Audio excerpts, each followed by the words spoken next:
Third rank हासिल किया है। पहले भी 2 प्रयास किए थे, सफल रहे। इस बार भी कड़ी मेहनत से आपने किया। किस तरह से देखते हैं पूरे सफर को? लंबी जर्नी रही। मेरे पेरेंट्स, मेरी फैमिली, मेरे पेरेंट्स का बहुत सपोर्ट रहा।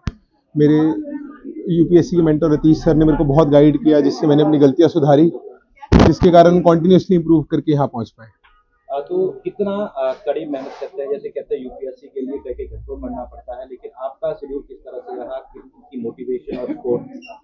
डिसिप्लिन और कंसिस्टेंसी इस एग्जाम के लिए इंपॉर्टेंट है। तो मतलब रोज कितने घंटे पढ़ना मैटर नहीं करता, पर पूरा साल, 2 साल 3 साल कंसिस्टेंटली डिसिप्लिन तरीके से हार्ड वर्क करना इम्पॉर्टेंट है, और उसके बिना ये सफलता नहीं होती। तो इतना बड़ा मुकाम हासिल किया है आपने, तो आगे नई जिम्मेवारी रहेंगी, प्राथमिकताएं क्या रहेंगी और आप क्या चाहते हैं?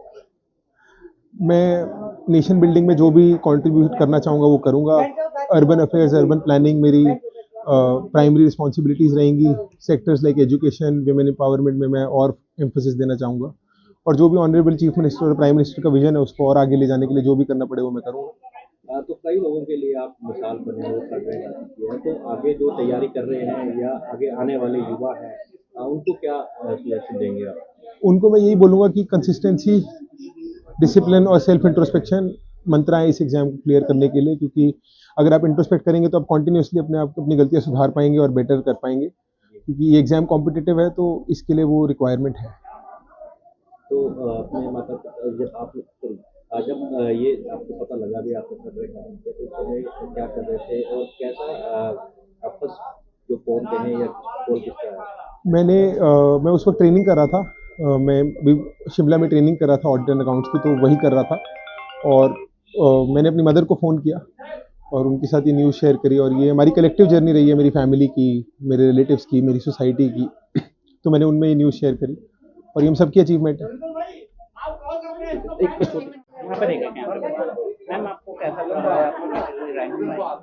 ये मेरे लिए बहुत प्राउड का विषय है कि मेरे बेटे का ऑल इंडिया 3 रैंक आया, तो मैं इस खुशी को बयान नहीं कर सकती। मेहनत तो बहुत की है, पूरे 7 साल से। ये घंटे बहुत लगातार नहीं पढ़ता था ज़्यादा, मतलब बीच में रेस्ट ले लिया, फिर पढ़ लिया। 7-8 घंटे दिन के अंदर ये पढ़ाई करता था, 7-8 घंटे। और स्टार्टिंग में इसने बाजीराव से ली, उसके बाद इसने ऑनलाइन बहुत सारी ली कोचिंग, और फिर इसको आतिश माथुर सर ने बहुत ट्रेन किया, और बहुत सारे और टीचर्स ने भी इसको ट्रेन किया। आज आपके बेटे ने 3रा रैंक हासिल किया पूरे ऑल ओवर इंडिया में, क्या कहना चाहिए, किस तरह से महसूस कर रहे हैं आप?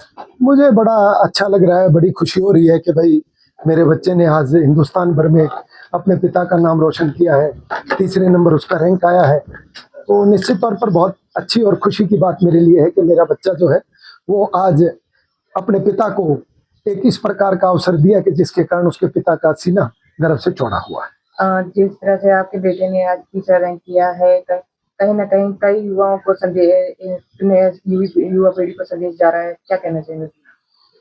युवा पीढ़ी को भी ये संदेश है कि वो एकाग्रता बनाए रखें, अनुशासन बनाए रखें। लक्ष्य कोई भी दूर नहीं है, लक्ष्य को हासिल करना बड़ा, मुझे लगता है, आसान है। अगर अनुशासन और एकाग्रता है तो लक्ष्य कोई भी दूर नहीं है।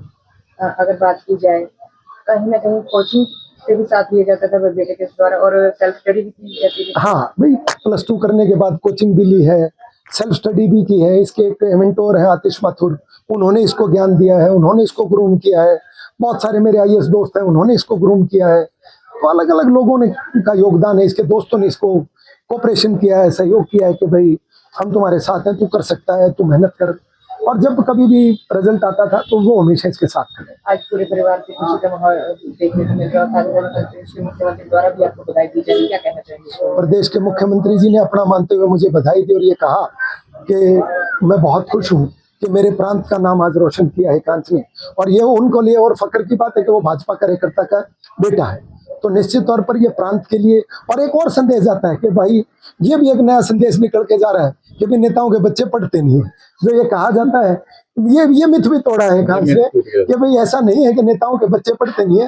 हरियाणा में मैं शायद पहला ऐसा नेता हूँगा जिसके बच्चे ने इतना बड़ा एक रैंक हासिल किया यूपीएससी में। शायद पहला प्रथम नेता हूँगा मैं ऐसा कि जिसके बच्चे ने यूपीएससी में 3rd रैंक प्राप्त किया। अब कहीं ना कहीं आप डीसी के पिता के तौर पर जाना चाहेंगे, उसको लेकर क्या कहना चाहेंगे? मैं डीसीओ से तो मेरे बहुत सारे मित्र, अभी भी बच्चे जो हैं वो डीसी लगे हुए मेरे परिवार के ही लोग हैं, और एकांश उनमें से एक हो जाएगा तो निश्चित तौर पर बहुत अच्छा और खुशी की बात लगती है मुझे कि हाँ, मैं निश्चित तौर पर अब एक दिन डीसी का पिता तो बन ही गया।